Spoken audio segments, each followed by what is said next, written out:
ንቃተ ህግ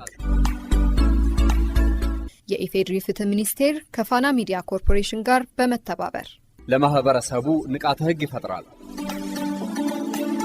የአውሮፓ ህብረት ለኢትዮጵያ የወንጀል ፍትህ አስተዳደር ባደረገው የገንዘብ ድጋፍ የቀረበ ዘውትር ሰኞ ረፋድ 5:30 ይቀርባል። ንቃተ ህግ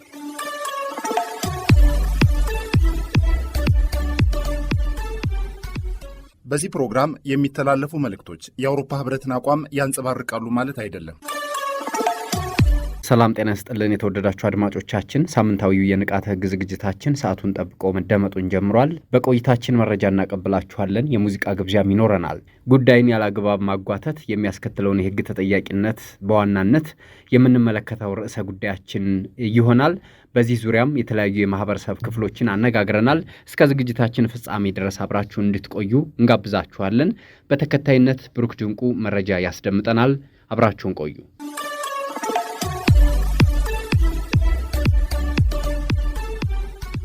የህጋዊ ስነ ልክ ክልከላዎችን መተላለፍ የሚያስከትለው የህግ ተጠያቂነት።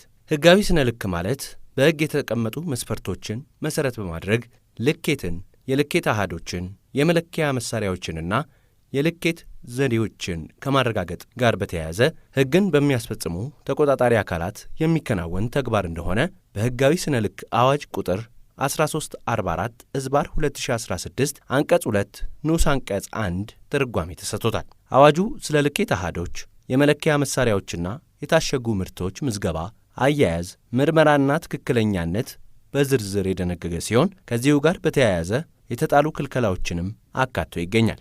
አዋጁ በአንቀጽ 16 ስር አስተዳደራዊ እርምጃና ቅጣት የሚያስከትሉ የተከለከሉ ተግባራትን በዝርዝር የደነገገ ሲሆን ይኸውም የአንድን የመለኪያ መሳሪያ ወይንም የመሳሪያውን ክፍል አይነት ወይም ንድፍ ለንግድና ቀጠናዊ ትስስር ሚኒስቴር አቅርቦ ሳያጸድቅ እና ተስማሚነት ምስክር ወረቀት ሳይሰጠው ማምረት፣ መገጣጠም፣ ወደ ውጭ አገር መላክ፣ ወደ አገር ውስጥ ማስገባት ወይንም ለሽያጭ ማቅረብ፣ በንግድና ቀጠናዊ ትስስር ሚኒስቴር የትክክለኛነት ማረጋገጫ የምስክር ወረቀት ሳይሰጠው የመለኪያ መሳሪያን ማምረት፣ ወደ ውጭ አገር መላክ፣ ወደ አገር ውስጥ ማስገባት ወይንም ለሽያጭ ማቅረብ፣ ተገቢውን መግለጫ ሳያደርግ፣ የተጣራ መጠን በመግለጫው ላይ ሳይገልጽ፣ ከመግለጫው ጋር በማይጣጣም ሁኔታ ወይም ከንግድና ቀጠናዊ ትስስር ሚኒስቴር የይለፍ ማረጋገጫ የምስክር ወረቀት ሳይሰጠው የታሸገ ምርትን ማምረት፣ ማሸግ፣ ወደ ውጭ አገር መላክ፣ ወደ አገር ውስጥ ማስገባት ወይም ለሽያጭ ማቅረብ፣ የኢትዮጵያ የደረጃ መስፈርቶችን የማያሟላ ወይንም በኢትዮጵያ ውስጥ እንዳይመረት ወይም ለገበያ እንዳይቀርብ የተከለከለ የመለኪያ መሳሪያን ወይም የታሸገ ምርትን ማምረት፣ መገጣጠም፣ ወደ ውጭ አገር መላክ፣ ወደ አገር ውስጥ ማስገባት፣ ለሽያጭ ማቅረብ ወይም አገልግሎት ላይ ማዋል ወይም መጠቀም፣ በመለኪያ መሳሪያው ላይ የተሳሳተ ወይም ተመሳስሎ የተሰራ ምልክት መጠቀም፣ በአዋጁ መሰረት ትክክለኛነቱ ባልተረጋገጠ ወይም በትክክል በማይሰራ የመለኪያ መሳሪያ አገልግሎት መስጠት ወይም መጠቀም፣ ትክክለኛነቱ በተረጋገጠ የመለኪያ መሳሪያ ላይ የተደረገውን ምልክት በሌላ ትክክለኛነቱ ባልተረጋገጠ የመለኪያ መሳሪያ ላይ መጠቀም፣ በመለኪያ መሳሪያ ላይ የተደረገውን ምልክት ወይንም ማሸጊያ ማስወገድ ወይም የተወገደውን ምልክት መልሶ ማድረግ፣ በመለኪያ መሳሪያው ላይ ወይም መያዣ ላይ ልኬቱን የሚለውጥ ተገቢ ያልሆነ ባዕድ አካል ማድረግ፣ መጠቀም ወይም የመሳሪያውን የአካል ክፍል መቀነስ፣ በአዋጁ መሠረት ለሚደረግ ቁጥጥር አስፈላጊውን ትብብር አለማድረግ፣ ማደናቀፍ ወይም እምቢተኛ መሆን፣ የመለኪያ መሳሪያውን በቀላሉ ልኬቱን ወይም የመለኪያ ውጤቱን ሊያዛባ ለሚችል የማጭበርበር ድርጊት በማይጋለጥበት ሁኔታ አለመጠበቅ፣ የሕጋዊ ስነ ልክ ኦፊሰር ወይንም ጠጋኝ ሆኖ በመለኪያ መሳሪያ ወይንም የታሸገ ምርት ማምረት፣ መገጣጠም፣ ወደ ውጭ አገር መላክ፣ ወደ አገር ውስጥ ማስገባት፣ መሸጥ ወይም መጠገንን ሥራ ላይ መሰማራት የተከለከሉ ተግባራት ናቸው።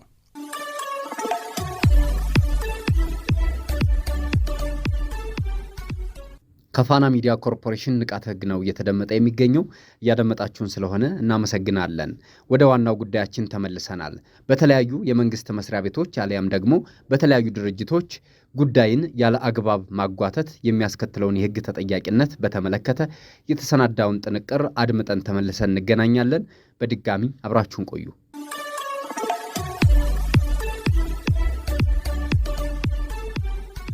ጉዳይን ያላግባብ ማጓተት በተገልጋዩ ህብረተሰብና በአገልግሎት ሰጪ ተቋማት መካከል ባለ ግንኙነት የሚፈጸም ተገቢነት የሌለው ተግባር ነው። ተገልጋዩ የህብረተሰብ ክፍል በህግ ክርክሮችና በአስተዳደር አካላት የሚሰጡ አስተዳደራዊ ውሳኔዎችን ለማግኘት ወደ ተለያዩ መንግስታዊና መንግስታዊ ያልሆኑ ተቋማት ያቀናሉ። ተገልጋዩ የህብረተሰብ ክፍል በህግ ክርክሮችና በአስተዳደር አካላት የሚሰጡ አስተዳደራዊ ውሳኔዎችን ለማግኘት ወደ ተለያዩ መንግስታዊና መንግስታዊ ያልሆኑ ተቋማት ያቀናል። በዚህ ሁኔታ አገልግሎት ፈልጎ የቀረበው ተገልጋይ እንደ ጉዳዩ ባህሪ በህግና አሰራር በተቀመጠው ምክንያታዊ ጊዜ ውስጥ ለጉዳዩ እልባት አግኝቶ መሸኘት አለበት።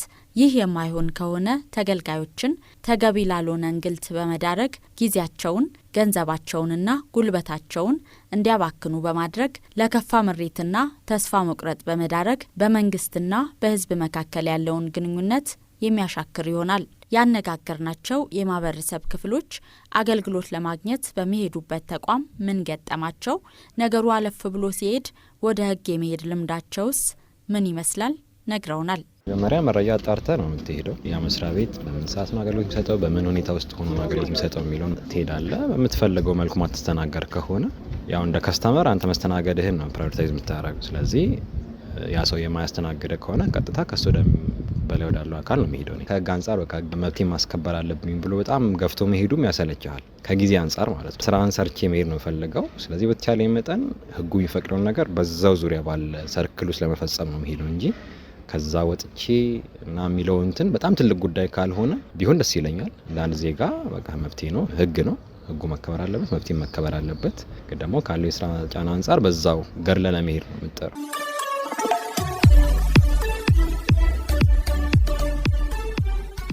እንግዲህ አሁን ያለንበት ዓለም ያው የሩጫ ዓለም ነው፣ የኮምፒቲሽን ዓለም ነው።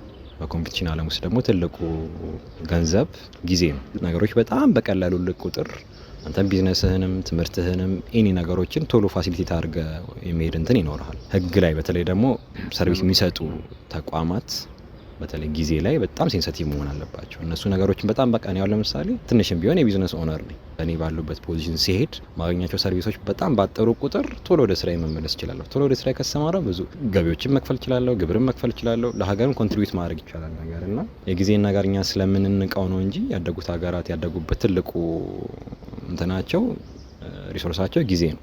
ሰርቪስ በጣም በፈጠነ ቁጥር ኢኮኖሚውም ኤቭሪቲንግ የማደግ እንትን አለውና ሲቪክ ሰርቪስ ላይ የሚሰሩ ሰዎች በጣም ጊዜ ላይ ሴንሲቲቭ መሆን አለባቸው። እኛም ስንናደድ ወር ደግሞ የሆነ ነገር አገልግሎት ሳናገኝ ስንቀር መናደዳችን እንደው ዝም ብሎ የመነጨ ሳይሆን በቃ መስተጓገል ስለሚፈጥርብን ነው። የ10 ደቂቃም ነገሮች መዘግየት ብዙ ነገሮችን ያዘገየብናል።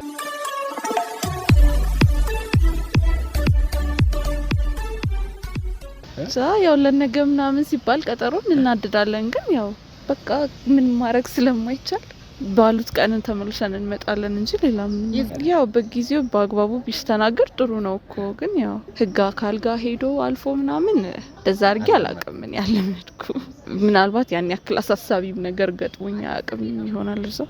ምናልባት እንግዲህ እኔ በተለያየ ጊዜ አሁን በህግ ጉዳዮች ኢቨንት አስሬ ምናምንም አውቃለሁ። 48 ሰዓት ይለዋል ለምሳሌ ፍርድ ቤት ለመቅረብ። ግን ኢቨን ሳምንት እንግዲህ በቅርብ ምናልባት የ3 የ4 ወር ነገሩን ነው የምነግርህ።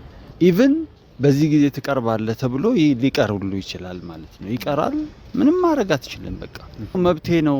ለምንድን ነው ማታቀርበኝ? አንተ ያው ሄደህ ማውራት ስለማትችል ሌላ ሰውም ስትልክ ዛሬ ዳኛው ይሰየምም ምናምን ይልሃል። እንደዚህ አይነት ኬዞች በቃ ኤቭሪቲንግ በተለይ በመንግስት መስሪያ ቤት ሌላ ቦታም ተመሳሳይ ነው በቃ።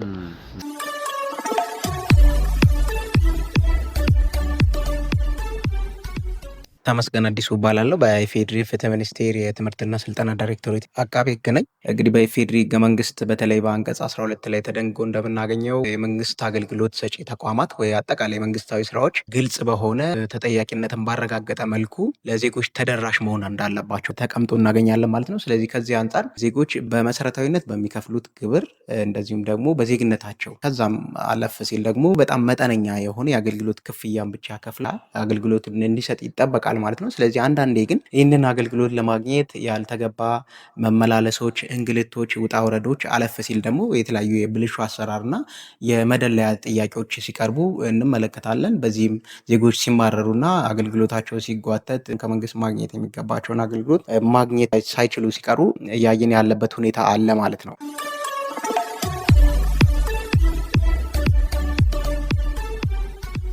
በኢፌዴሪ ህገ መንግስት አንቀጽ 12 ላይ የመንግስት ስራ በግልጽና ተጠያቂነት በሰፈነበት ሁኔታ መከናወን እንዳለበት ያመላክታል። ይህ መርህ በህግና አስተዳደራዊ ውሳኔዎች አሰጣጥ ላይ ተፈጻሚነት አለው። የመንግስት አገልግሎት ሰጪ ተቋማት የተቋቋሙበትን ዓላማ ለማሳካት የሚያስችሏቸው የአገልግሎት መስጫ ስታንዳርድን የሚያመለክቱ የተለያዩ መመሪያዎችና የአሰራር ስርዓት አላቸው። ከነዚህ መካከልም ጉዳዮችን ተቀብለው ውሳኔ የሚሰጡበትን የጊዜ ገደብ የሚያመላክቱ ድንጋጌዎች በአዋጅ በደንብና መመሪያዎች የተደነገጉ ናቸው። በጥቅሉ የመንግስት አገልግሎትን ማጓተት ወይ የአገልግሎት ማጓተት በደል ተፈጸመ የምንለው ባጭሩ እንግዲህ ዜጎች አገልግሎቶችን ማግኘት ያለባቸውን እያንዳንዱ ተቋም የራሱን የአገልግሎት አሰጣጥ ስታንዳርድ እንዲያወጣ ያው ልዩ ልዩ ቻርተሮች አሉ። ቻርተር ብቻ አይደለም፣ ቢፒአር እና የውስጥ የተቋም አሰራሮች አሉ ማለት ነው። በዛ መሰረት ግልጽ የሆነ የአገልግሎት ስታንዳርድ እንዲያወጡ እንዲለጥፉ ይጠበቃል። ይህን ያው አብዛኛው ተገልጋይ በየመንግስት መስሪያ ቤቱ ሲሄድ የሚያየው ነው ማለት ነው። እያንዳንዱ አገልግሎት የሚወስደው ጊዜ አገልግሎቱን የሚያገኝበትን ክፍል እንደዚህ የያዙ ስታንዳርዶች፣ ቻርቶች፣ ሰንጠረዦች፣ ባነሮች ተለጥፈው በየመስሪያ ቤቱ በር ማየት የተለመደ ነገር ነው ማለት ነው። ስለዚህ በዚህ በተቀመጠው ስታንዳርድ መሰረት ዜጎች እንዲስተናገዱ ይጠበቃል። ከዚህ ስታንዳርድ የተለየ የጊዜም ሆነ ሌላ ቅድመ ሁኔታ የሚጠይቅ አይነት አሰራር በመፍጠር ዜጎች የሚፈልጉትን የመንግስት አገልግሎት በጊዜው እንዳያገኙ፣ እንዲንገላቱና ላልተፈለገ መጉላላት እንዲዳረጉ ማድረግ ነው። ባጭሩ እንግዲህ የጉዳይ ማጉላላት ወንጀል ተፈጸመ የምንለው እንደዚህ አይነት ነገሮች ተፈጸሙ ሲገኙ ነው ማለት ነው።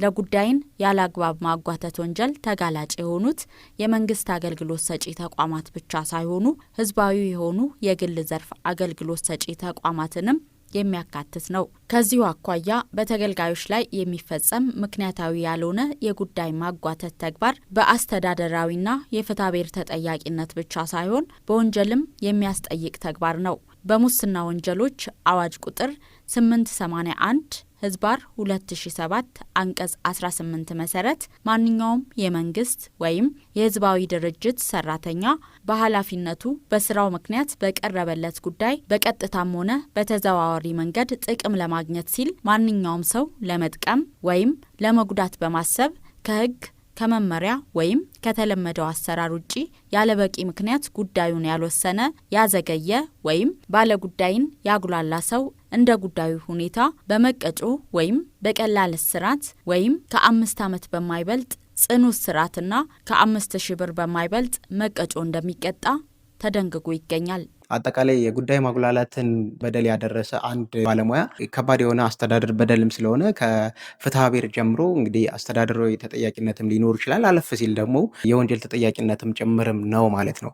በጥቅሉ ደግሞ ከዛም አልፎ ከወንጀልም ደግሞ የሙስና ጉዳይም እንደሆነ በተለይ በሙስና አዋጁ 881 በግልጽ ተመላክቶ ይገኛል ማለት ነው። ስለዚህ ጉዳይ ማጉላላት ከከባባድ የሙስና ተግባራት ውስጥ አንዱ መሆኑን መረዳት ያስፈልጋል ማለት ነው። ባልተገባ ሁኔታ ለተለየ ጥቅም ለተለየ ዓላማ እያዘጋጀው ወይ ደግሞ የተለያየ መደለያን ለመጠበቅ ለመቀበል ወይ ደግሞ የባለጉዳዩን ጥቅም ለሌላ እሱ ለፈለገው ባለጉዳይ አስተላልፎ ለመስጠት ብቻ በተለያየ አይነት ክፉ እሳቤ ተነሳስቶ ጉዳዩን እንዲጓተት በጊዜው ማግኘት ያለበትን አገልግሎት እንዳያገኝ ያደረገ የትኛውም የመንግስት ተቋም ወይም ደግሞ የትኛውም በመንግስት ተቋም ውስጥ ተቀጥሮ የሚሰራ ባለሙያ እነዚህ ኃላፊነቶች ሊኖሩበት ይችላሉ ማለት ነው።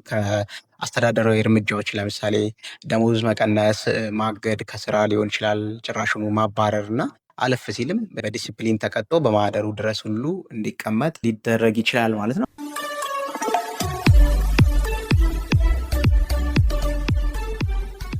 የመንግስት መስሪያ ቤቶችም ሆኑ የህዝባዊ ድርጅቶች ተገልጋዮቻቸውን ሲያስተናግዱ አገልግሎት ወይም ውሳኔ የሚሰጥበትን ጉዳይ ያለውን ልዩ ባህሪ ግምት ውስጥ በማስገባት በሕግና በአሰራር ስርዓት እንዲሁም የተለመዱ አካባቢያዊ ሁኔታዎችን በማገናዘብ ለተገልጋዮቻቸው በተገቢው ጊዜ ውሳኔ መስጠት ግዴታ አለባቸው። ይህ ሳይሆን ቀርቶ ያለበቂ ምክንያት ሕግና አሰራርን በመጣስ ተገልጋዮችን ለማንገላታትና ያልተገባ ጥቅም ለማግኘት ወይም ለሌላ ሰው ለማስገኘት እንዲሁም አገልግሎት ጠያቂው ላይ ጉዳት ለማድረስ በማሰብ ጉዳይን ያለበቂ ምክንያት ማጓተት በሕግ የሚያስጠይቅና የሚያስቀጣ ወንጀል ተግባር መሆኑን መረዳት ይገባል። ተገልጋዩ ማህበረሰብ በመንግስትም ይሁን ህዝባዊ ተቋማት አገልግሎት ለማግኘት ሲሄድ በሕግና አሰራር ስርዓት የተቀመጡ የአሰራር ደረጃዎችን ተረድቶ በዛ ውስጥ ውሳኔ እንዲያገኝ መጠየቅና ይህ በማይሆንበት ጊዜ ጉዳዩን ያለበቂ ምክንያት የሚያጓትቱ የመንግስትና ህዝባዊ ድርጅት ሰራተኞችና ኃላፊዎች ላይ የሕግ ተጠያቂነት እንዲረጋገጥ ከፍትህ አካላት ጋር በመተባበር መስራት ያስፈልጋል።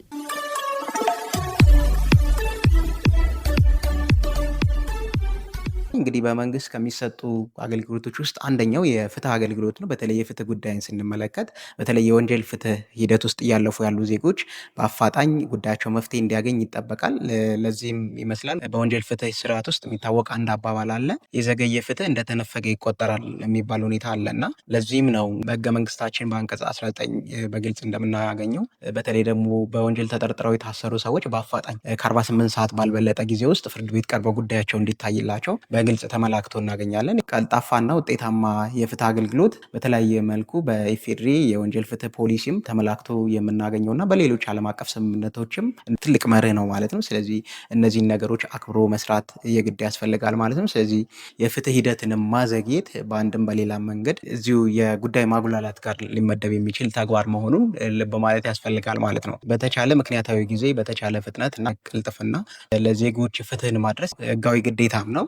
ይህንን አለማድረግ ከጉዳይ ማጉላላት የሙስና ወንጀሎች ተርታ የሚመደብ ተግባር ስለመሆኑ የግድ ግንዛቤ መያዝ ያስፈልጋል ማለት ነው። ጠቅለል ሲል ግን እንግዲህ ዜጎች በሚከፍሉት ግብርም ሊሆን ይችላል፣ አጠቃላይ በሚያደርጉት የልማት እንቅስቃሴ ተሳትፎ ውስጥ ሊያገኟቸው ከሚገቡ መሰረታዊ አገልግሎቶች ውስጥ አንደኛው በመንግስት ተቋማት የሚሰጡ አገልግሎቶች ናቸው። እንግዲህ የፍትህ አገልግሎቱን ጨምሮ ሌሎችም በርካታ አገልግሎቶች አሉ ማለት ነው። ስለዚህ እነዚህን አገልግሎቶች በተሻለ ፍጥነት፣ ቅልጥፍናና ጥራት እንደዚሁም ደግሞ ያለምንም መድሎ አገልግሎቱን እንዲያገኙ ይጠበቅባቸዋል። ይህንን አለማድረግ እንግዲህ ከፍ ተብለው ለተዘረዘሩት ከባባድ የሙስና ወንጀሎች እና እስከ 5 ዓመት ላይ የሚደርስ የጽኑ እስራት ሊዳርግ ይችላል። ከዚህ ባለፈ ግን መንግስትና ህዝብ መካከል ቅራኔን በመፍጠር አለመተማመንም በማስፋት አጠቃላይ ሀገራዊ የሰላምና የፍትህ ሁኔታዎችን ጥያቄ ውስጥ የሚከት አሰራር ነው ማለት ነው። ስለዚህ የትኛውም የመንግስት አገልግሎት ሰጪ ተቋም እነዚህን ነገሮች በሚገባ ማክበር፣ አገልግሎቶችን ለዜጎች በፍጥነት ተደራሽ ማድረግ ይኖርበታል። በአገልግሎት ሰጪ ተቋማት ውስጥ የሚሰሩ ባለሙያዎችም ደግሞ ይህ ያልተገባ የጉዳይ ማንዛዛትና ዜጎችን ያልተገባ እንግልት መዳረግ ከባድ የሙስና ወንጀል መሆኑን ተረድተው በተቀመጡበት ኃላፊነት ልክ በቅንነት እንዲያገለግሉ መልእክቴን አስተላልፋለሁ።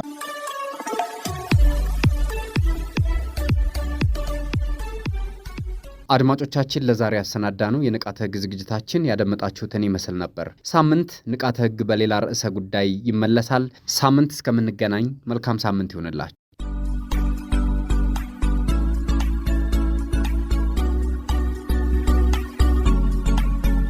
ንቃተ ህግ ንቃተ ህግ የኢፌድሪ ፍትህ ሚኒስቴር ከፋና ሚዲያ ኮርፖሬሽን ጋር በመተባበር ለማህበረሰቡ ንቃተ ህግ ይፈጥራል። የአውሮፓ ህብረት ለኢትዮጵያ የወንጀል ፍትህ አስተዳደር ባደረገው የገንዘብ ድጋፍ የቀረበ ዘውትር ሰኞ ረፋድ 5:30 ይቀርባል። ንቃተ ህግ